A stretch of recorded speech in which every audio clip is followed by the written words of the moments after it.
do you mind just reviewing attendance again for Yeah, me? yeah. Okay, so members present remotely, Gayatri, Dave, and Carrie. In person, Brandon and Charles. A quorum of 5 is present. Cool. And just as a recap, before I remembered to push record for the benefit of anyone watching the videotape, the committee already approved the minutes of the prior meeting and just began with an overview of the Parmenter Street reconstruction final design. So the recording hasn't missed much, and I was just providing a brief overview of what's already on the screen and in the memo, that through recent changes required by real estate negotiations or lack of satisfactory completion of real estate negotiations, we've had some design changes, most of which are fairly minor, one of which is more significant along the east side of Parmenter Street from Graber Road to the north a couple hundred feet up to about across from Springton Court, where we just won't be able to build the bike path that we'd hoped. But everything else is, that's the good news. And I was just saying we did complete negotiations with REA and only needed some temporary easement, no right-of-way acquisition. So that took a lot of extra design work, but that's done. Can that bike path be built in the future?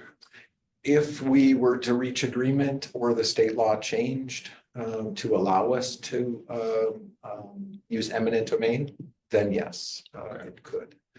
We just don't have enough to do a lot other than a little bit of a flat space, and then it has to drop down into a ditch.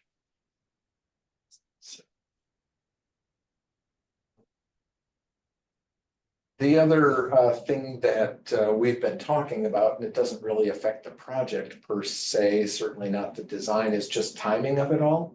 And if you skip to the bottom, we're talking about not starting our road construction until early June.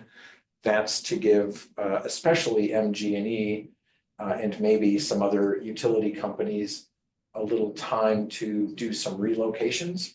We've got overhead electric out there right now, but gas also has some planned facility changes in this corridor. And rather than having everybody run into each other just to be done early, fortunately, we have very little utility work, so water and sewer is on the light end of things. And so we thought even if we don't start till early June, we can still comfortably expect to be done in September. And our real goal here just is to be able to be done with this project by the end of the year. Because our state reimbursement grant of $1 million is coming up, terminating in April of 26. So we need to be done this year. So that's pretty much the high level from what we had previously seen with final design. This one is just now ready to bid. And you're confident that we can keep to this schedule? Oh, yeah, I think we didn't promise MG&E we delay until June, but I do think it's reasonable to give them a window of a couple of months to get ahead of things. And that still gives us that, what is that, 3 months? Maybe even 3.5 to get our own work done. Okay, if you're confident we can get our work done in that time frame for the road reconstruction, then that's my financial concern. Yeah. Even if that pushes back to October, we'd still be in reasonably good paving weather most years.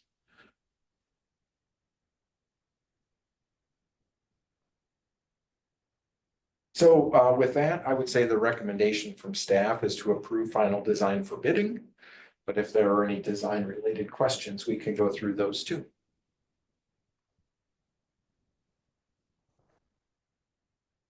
I can make a motion. I move that we approve the final design for bidding. Foreman will second. All right, we have a motion, we have a second.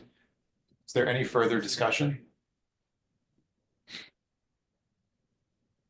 Hearing none. All those in favor, please indicate by saying aye. Aye. Aye. Aye. All opposed, hearing none, motion carries unanimously. On to item number 3, Parmenter Street Reconstruction Resolution 2025-08, declaring intent for assessment 09-117. Yeah, let me note my timestamp here. This is a very standard form, so this is effectively pre-approved by the city attorney. It's pretty much fill in the blank, where we modify the description of the scope. Our standard, and one thing the committee might want to weigh in on, our standard is for 3-year payments, this being a little bit bigger project with new curb and gutter, which is an accessible element per city policy that we don't find on most projects. We might end up, once the report is done, having larger than typical bills. So I bumped that up to 5, but the committee might even want to just think about bumping that up to 7, which is kind of our practical upper limit for working on these kinds of things. Just in case someone has a really big bill, it gives them a little bit more time to absorb it in their budgeting. But the rest of it, like I say, is very standard. That was actually going to be my suggestion. Okay. Bump up to 7 if other members of the committee are comfortable with it.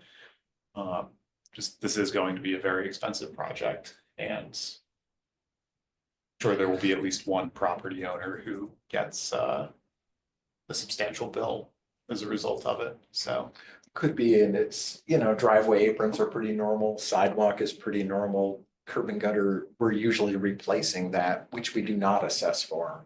We only assess for first time installation. yeah, I'm just thinking of our last public hearing where we had I think most of the property owners had a very small bill, but then there were 3 who ended up with Happens. really substantial ones. So I'd be more comfortable giving anyone who finds themselves in that situation 7 years. Okay. If people on the committee are comfortable with that as well. Would you put that in the resolution? It would be, the standard would be 5 years. However, if somebody requests longer, it would be 7, or it's just 5 or 7 for everybody. How's that? Yep. How does that work, Sean? The latter, so this would just, instead of saying 5, it would just say up to 7. I And see. if somebody wants to pay it in 1 year, that's fine. There is interest on installment payments, so the faster they do it, the less they're gonna spend on interest, but you know how finances work, if it's not in the budget, it's not in the budget, so. Yeah. Is there any tax break that a property owner gets for this, or no? When you mean, what do I you don't mean? know. I don't know if there's any tax implications or not. I'm just curious. Guess not. No, not in terms of a property tax or anything like that. There's Yeah. no question. And Okay. this is special assessment, so it's not a deductible expense either. It's a property improvement. That's property improvement. Yeah, gotcha.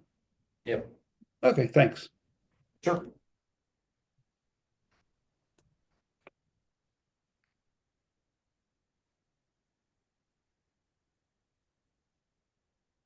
So the staff recommendation then is for the committee to recommend to Finance and Personnel Committee and the Common Council approval of Resolution 2025-08, declaring the intention to levy special assessments for improvements associated with this road reconstruction project, with a recommendation to allow up to 7 annual installment payments.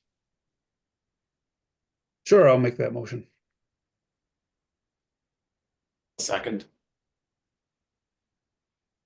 So we have a motion and a second. Do we have any further discussion? Hearing none, all those in favor, please indicate by saying aye. Aye. Aye. Aye. Motion carries, or all opposed? Hearing none, motion carries unanimously. Item number 4, Parmenter Street reconstruction, set date of public hearing, 09-117.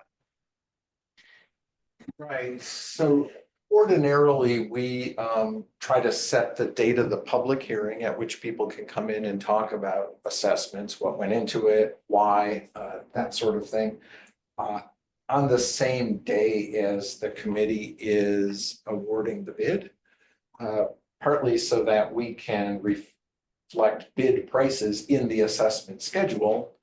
And so that it's kind of one-stop shopping for the committee, so it's not on your agenda, several weeks in a row that, hey, we're awarding the bid now. Now we're gonna have a public hearing. It just kind of all happens together for this project. So laying out that schedule with bid opening, I'm recommending February 24th, 2025 at 6:30 to host that public hearing.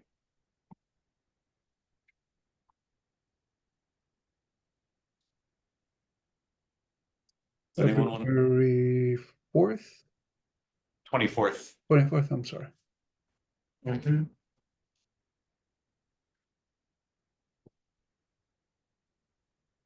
And it can be later than that. It just won't functionally work to be earlier than that. I'm sorry, what was the time again? I didn't hear it. Oh, 6:30, we typically Okay. do that the first thing in the agenda. That way, if people want to come in and leave, fine. This way people aren't sitting through our entire meeting to make comments about their assessment. Yep.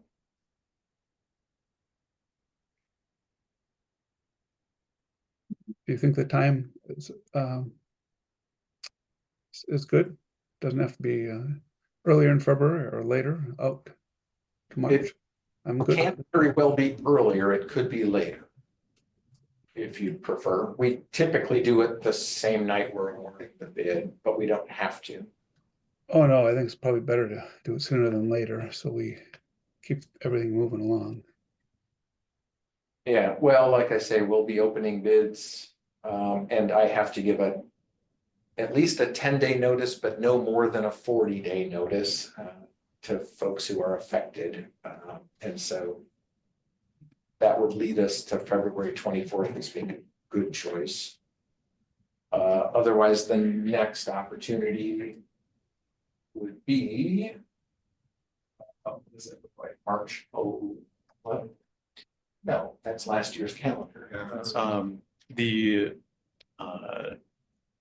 second Monday would be March 10th. The 10th, okay. Yeah.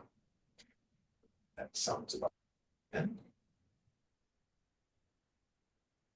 But I don't currently have any good reason to suggest a delay would help anything.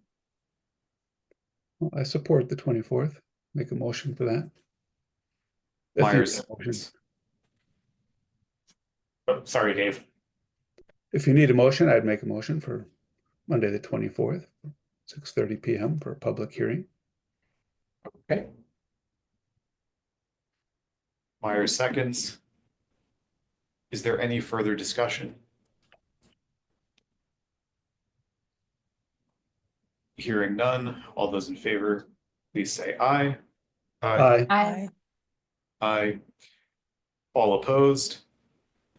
Hearing none, motion carries unanimously. The date of the public hearing is set for Monday, February 24th at 6:30 PM. Location council chambers. yeah, Yeah. we'll have that. That way, if people want to come in person, there's someplace to be. Okay, Next item on the agenda, testing services agreements 25-102. This is also a very standard annual thing with preset terms and measurement units. These are the same three firms that we've worked with for many, many years. We try to spread out project responsibilities so that all the firms are engaged and have a relationship with the city.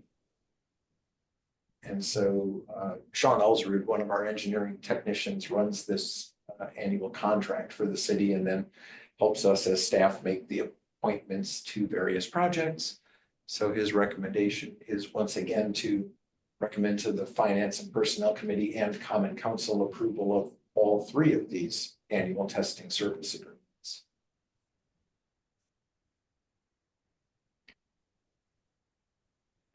Does the agreement change much year to year? No, we changed the dates, Okay. but that's about it.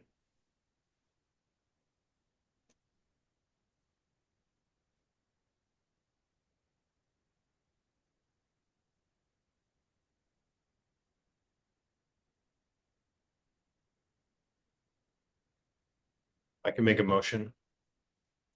I move that the committee recommend to Finance and Personnel Committee and Common Council that we approve the annual testing service agreements with CGC, Gestra, and SES. Lorman will second. All right. Is there any further discussion? Hearing none. All those in favor, please say aye. Aye. Aye. All opposed? Hearing none, the motion to recommend to Finance and Personnel and to Council carries unanimously. Next item on the agenda, policy development, vehicle engine idling. Mr. Owen emailed ahead of the meeting that he would like to speak on this. So Sean, after you've walked us through the policy memo, Mr. Owen, if you'd like to speak, just please use the raise hand function and I will call on you. Okay? All right. All right. So kind of the short version is this has been raised by several citizens over the course of several years, and it's been sitting on my back table waiting for time. Fortunately, several of the citizens were pretty helpful in pointing out other communities' policies that we could borrow from. And this reflects most of that. I also sent it through our operations manager for additional input, and he shared it with our lead mechanic for input. And so this is as simple as we're trying to keep things so that we can implement it and be clear on the expectation. You can see that it's not absolutely prescriptive. It has some exceptions for various reasons. But with the overall goal of, as much as anything, letting our crew know what the expectation is. There's nothing unusual. The expectation is that if they're going to be out of the vehicle for a while, it should be turned off. Okay. Mr. Owen, if you'd like to unmute, you're recognized.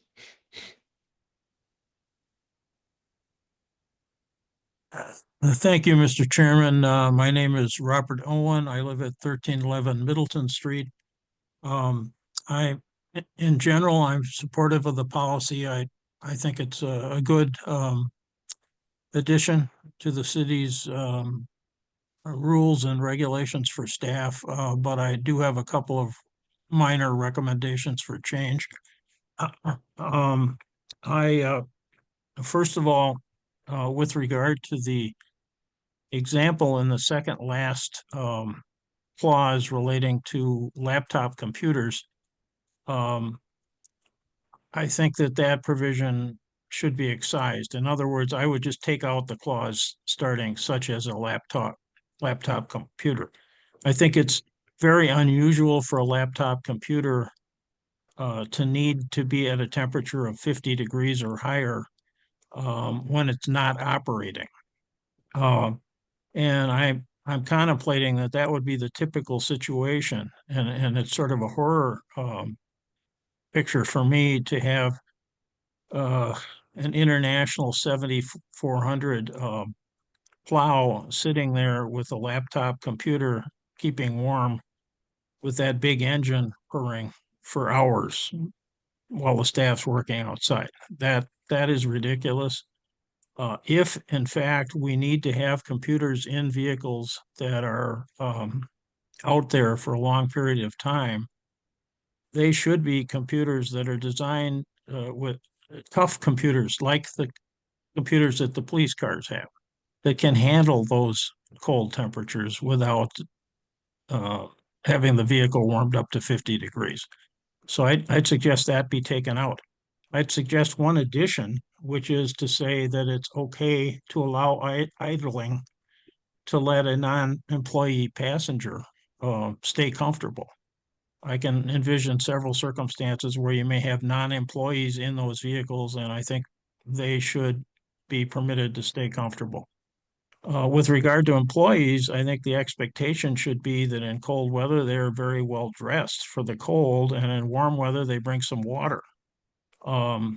We don't need to keep a large vehicle either hot or cold to deal with those circumstances, in my opinion. With regard to the last clause, where the temperature range is between 32 degrees and above, below 32 degrees and above 85 degrees, I suggest just changing that range to below 15 degrees and above 90 degrees Fahrenheit. Appropriately dressed city employees can handle temperatures down to 15 in the wintertime. So those are my only recommended changes. I think it's great that you're considering the policy, and I hope that it will go forward. Thank you.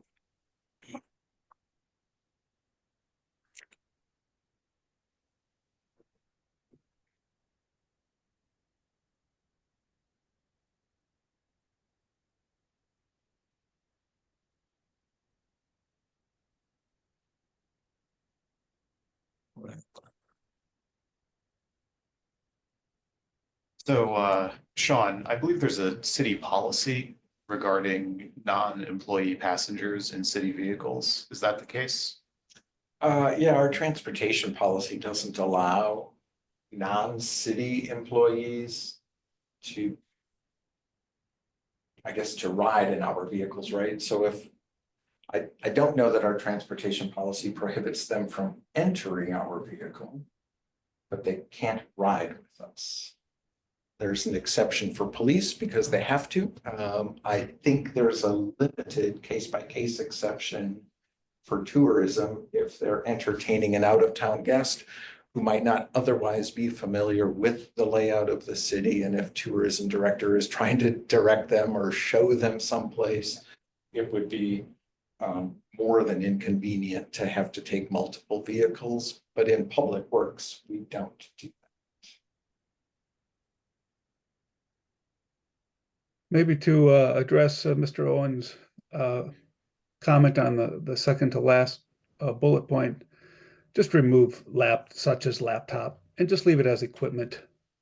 So vehicles equipped with the equipment that can't withstand extreme temperatures. And because, you know, we are leaving it up to the city staff who know the equipment in the vehicles. They have the manuals, the technical publications, whatever the equipment is capable of or not capable of handling, and I'd say leave it up to staff. I'd be okay with that. The one potential concern that's going to come back to me then is, well, how come that particular vehicle is running in this particular situation?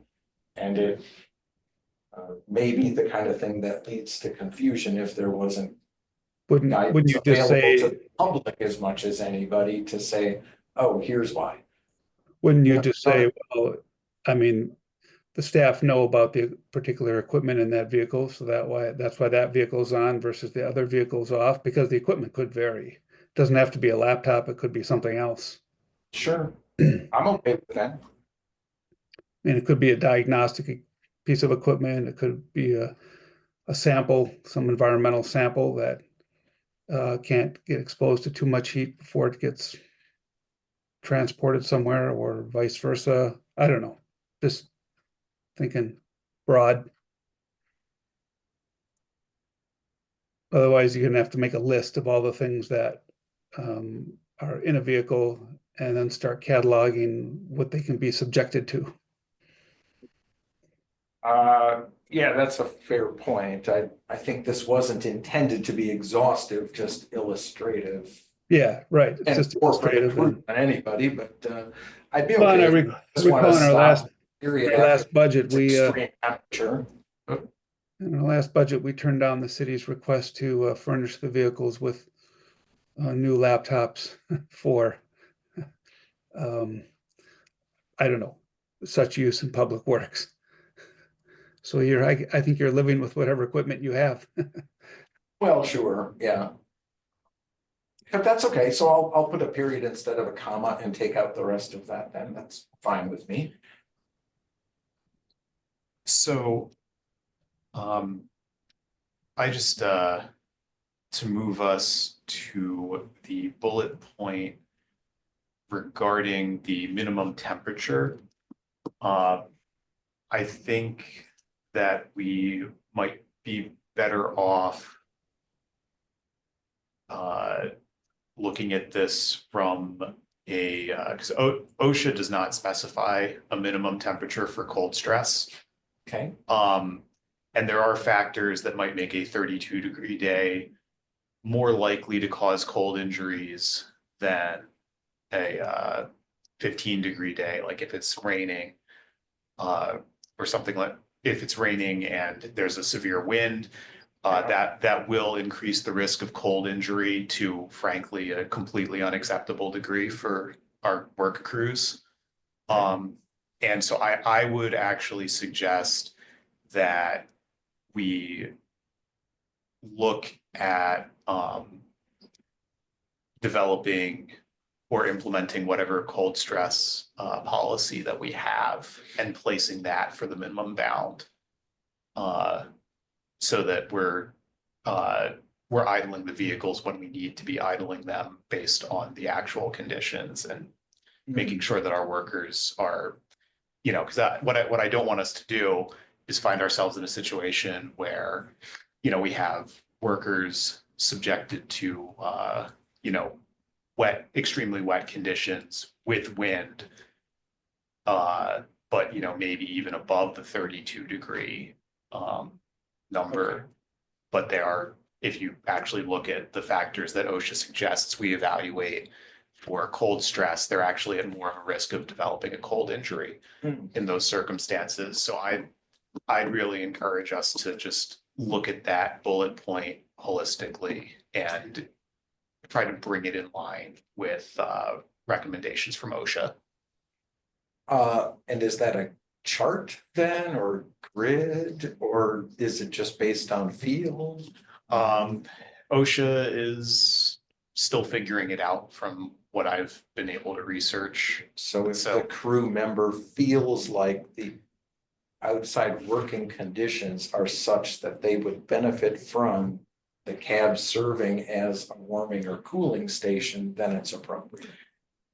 Yeah, I mean, I'm not thrilled with how vibes-based that policy sounds, but I do want to err on the side of protecting our crews from frostbite. I think that's a real concern.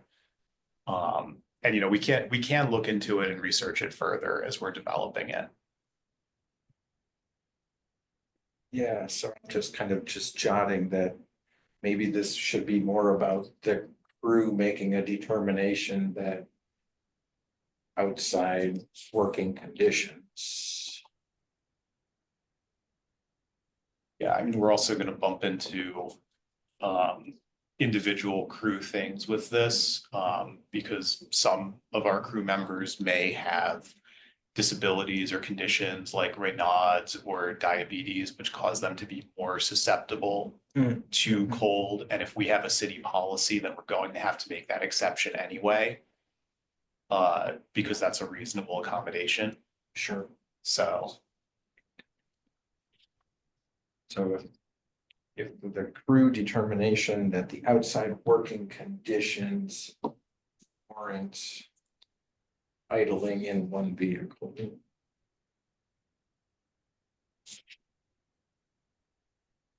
To serve as a warming cooling station effectively, right? yeah, Okay. And we can just remove those temperatures. I think I just got those from other policies that people had implemented. yeah. So there is actually an upward bound in OSHA's guidance for heat injury. So we may want to just bring our upward bound in line with OSHA. I don't know what that means. So like the 85, OSHA does have a temperature where we're required to provide cooling for workers. So I moved to just but they don't have one they don't have a downward. They don't have a minimum temperature after which you're required to provide heat. Oh, it might be goofy just to give one temperature. Yeah, it would be, I think we'd do it as we give, or we could just, follow OSHA guidance for. Oh, I'm certain that whoever's reading this policy from our crew is not familiar enough with OSHA Okay. guidance that if we don't embed it, it's not happening. Okay, yeah, so in that Because case. we're not subject to OSHA. Yeah, We're a completely separate thing. but it is probably a best practice for employee safety. Sounds like it would be. And that's. But if we don't give Yeah. them something that's workable, I'd have a hard time faulting them for not following what we didn't tell them. Yeah, So are we looking at making some edits and then bringing it back to the meeting next time, or? Well, there's two ways we could go. We could take a look at it again. What I've heard so far, or written down so far, is to put a period after temperatures in the second to last bullet and striking the rest of that language about specific equipment or temperatures. And in the last bullet, maybe keep that first part, but we take out anything about outside air temperatures. And just reference instead that if an employee determines that outdoor working conditions warrant engine idling to serve as a warming, cooling station for employees. And whether it's one employee or a group of employees, the goal is for one vehicle to do that, not 8 vehicles to do that.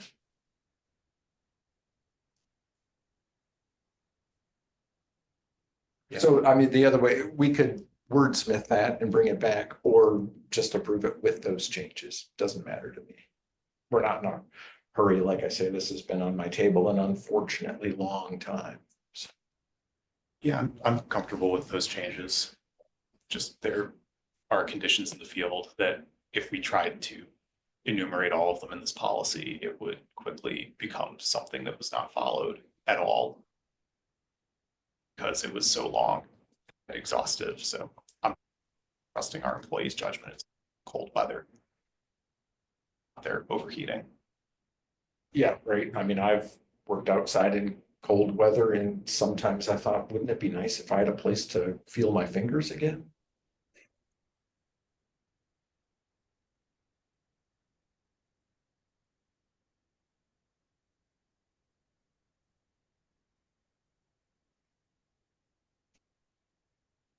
Okay. So those are the 2 notes that I've made so far. 3 notes. Because I think we had, or wait, this is Well, just. one is about Oh. editing this for a period, and the other is about basically Basically. removing temperature from the last bullet. The other mention that Robert Owen made was to talk about non-employee passengers, but that's not applicable to our vehicle. Oh, yeah. Yeah, it's not. Okay. I'm in favor of the changes we're discussing. I just don't, I can't remember them enough to make a motion. I think the motion would be to accept the policy guidelines as listed, Department of Public Works, vehicle idling, with the edit to paragraph 1, 2, 3, 5, removing paragraph 5, keeping the sentence or whatever all the way up to the word temperatures, removing the rest, and paragraph 6, same thing, leaving the language in place, removing outside air temperature specifications, and that's it. And letting, And again, if anyone would feel more comfortable seeing actual text brought back, we've certainly got time for it.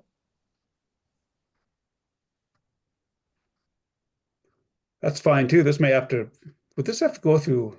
No, this isn't an ordinance. Would this have to be reviewed by city attorney?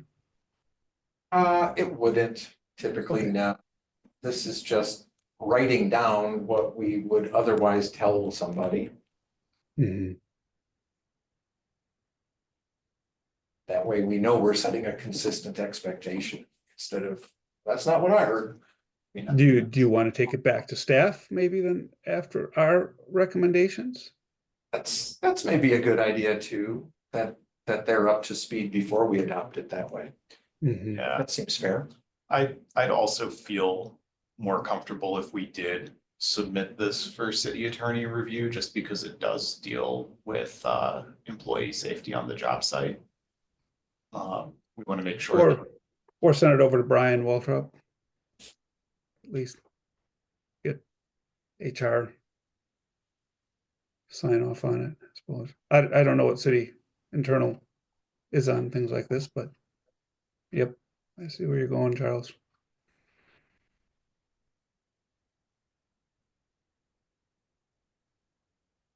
So I'll Sean, withdraw my motion. what would the city internal process be for something like this? Typically, I would write it and send it out after it's approved. Oh, This is on the pretty minor end of what we do. okay, then I'll still withdraw my motion and make a recommendation then that we've there's no recommendation. We've given you our input and you're gonna work on it. Yeah, I can bring it back and if you want me to show it to somebody else, I certainly can.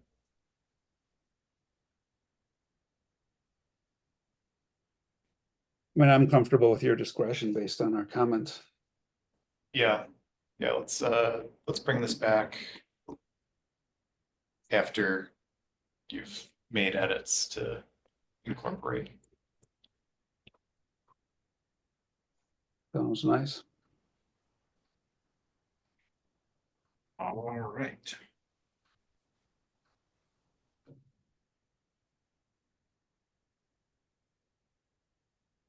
And is there any further discussion?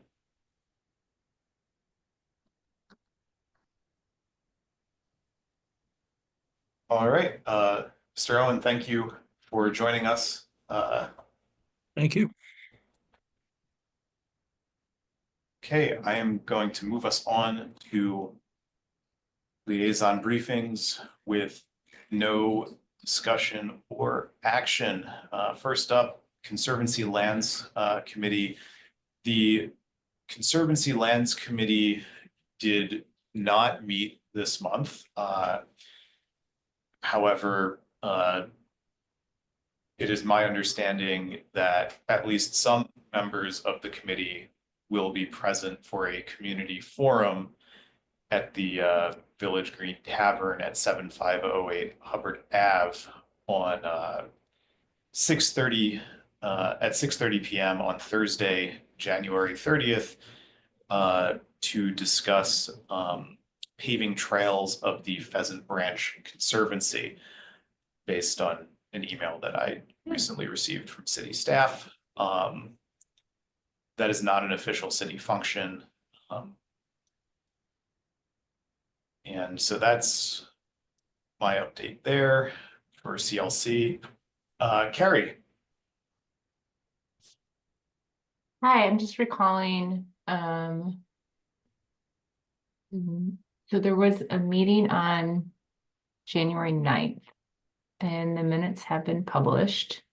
Trying to think if there's anything of significance. I think that the minutes are published, so I probably don't need to go through them, so, Okay. yeah.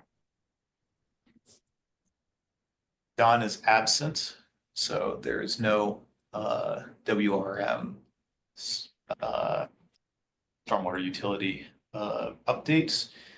And our next item on the agenda, future meeting agenda items with no discussion or action. Gayatri, do you have any? Nothing All right. nothing right now. Okay, thank you. Dave, Nothing. Carrie, Nothing. Brandon. Nothing. All right, I have one thing. Council is amending the ordinance so that Ped Bike Transit appoints its liaison to Public Works, instead of Public Works appointing its liaison to Ped Bike Transit. So depending on the exact language of that ordinance, we may want to discuss whether we have a preference. You know when that'll be drafted? They made the edit at the last council meeting, and I heard mention of a desire. yeah, they're on But first reading, they decided to do that, and it's a question of whether they are shrinking our committee or excuse me, yeah, shrinking our committee by 1 to keep the number at 7, or whether they're moving it to 8. That's my understanding based on an email with Brian. So we may want to weigh in on that as a committee.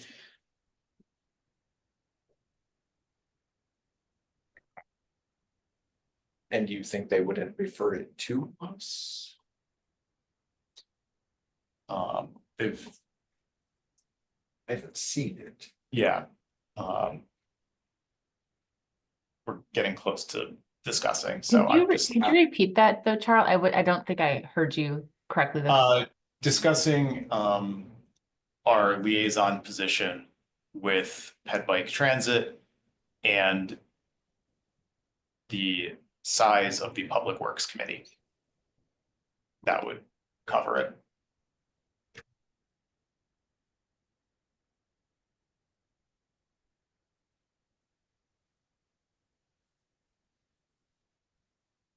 Otherwise, I have nothing.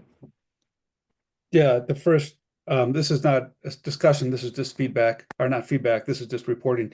So at the last common council meeting, as Charles said, it was the first reading, and the common council simply voted to state that Ped Bike Transit would appoint a member to Public Works, and that's where it was left. So I guess that would be your discussion for the next meeting, is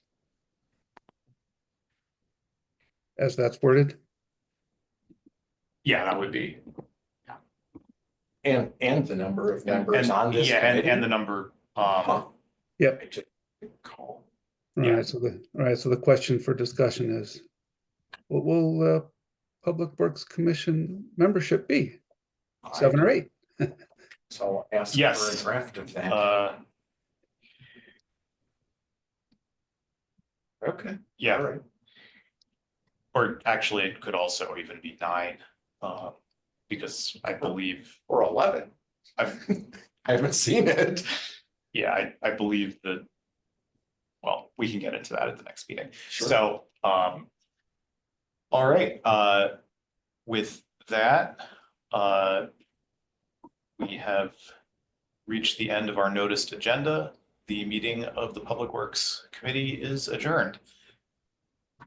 Thank you, everyone. All right. Have a good night all. Thanks.